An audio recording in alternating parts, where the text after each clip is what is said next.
স্বৈরাচারী শাসনামলের 15 বছরে দেশের পুলিশ বাহিনীকে দলীয় বাহিনীতে পরিণত করায় সমস্ত ব্যবস্থা ধ্বংস হয়ে গিয়েছিল। স্বৈরাচারের অবৈধ অন্যায় আদেশ পালন করতে গিয়ে পুলিশ বাহিনী ব্যাপকভাবে জনরোষের মুখে পড়ে। অনেক সৎ পুলিশ সদস্যদেরও এই জন্য মাশুল দিতে হয়েছে। প্রিয় পুলিশ সদস্যগণ,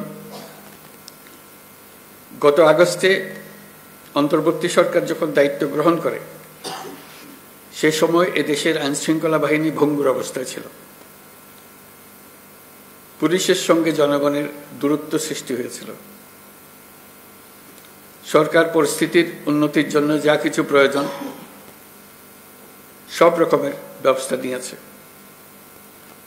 সড়ক মহাসড়কে বিশৃঙ্খলা ও জনদুর্ভোগ নিরসন, বিশেষ অভিযান পরিচালনা,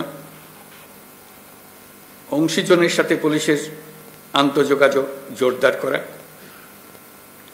পুলিশ সদস্যদের মনোবল বৃদ্ধিতে প্রয়োজনীয় প্রণোদনামূলক ব্যবস্থা নেওয়া হয়েছে। আপনাদের অক্লান্ত পরিশ্রমে শান্তিপূর্ণভাবে দুর্গাপূজা, বিশ্ব ইজতেমা, ঈদ উল ফিতর, বাংলা নববর্ষ সহ বিভিন্ন উৎসব অনুষ্ঠিত হয়েছে।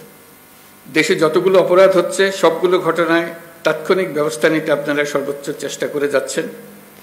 পুলিশ ও অন্যান্য বাহিনীর সম্মিলিত প্রচেষ্টায় দেশের আইনশৃঙ্খলা পরিস্থিতি এখন অনেকটা নিয়ন্ত্রণে আনা সম্ভব হয়েছে।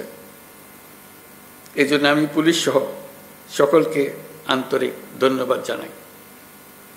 সবাই মিলে আপনার জোরে হাততালি দেন।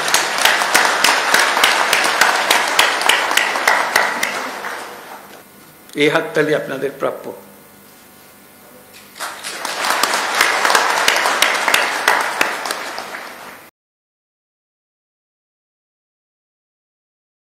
ওয়ালটন আবারও মিলিনিয়ার অফারে ওয়ালটন ফ্রিজ কিনে আপনিও হয়ে যেতে পারেন মিলিয়নিয়ার।